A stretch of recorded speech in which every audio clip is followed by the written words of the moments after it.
Rasul sallallahu alaihi wasallam abainisha asema tofauti ya watu wanaposwali.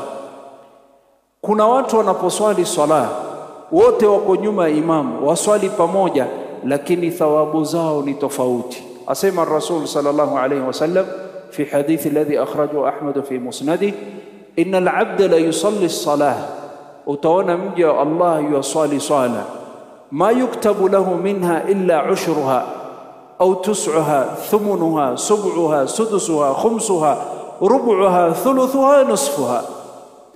Kuna baadhi ya watu wanaoswali, asema Rasul sallallahu alaihi wasallam, wengine wanaandikiwa thawabu 10% kwa sababu khushu' hawana, wengine wanaandikiwa 9 out of 10, wengine wanaandikiwa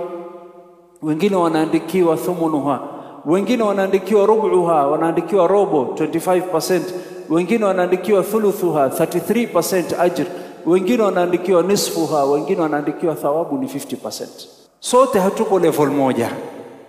Kulingana na khushu' yako ndo thawabu inakuwa ni zaidi. Ndipo Sheikh akasema wal khushu'u ruhu salatu wa lubbuha, msingi wa swala na ini la swala na the soul of as-salah ni al-khushu'.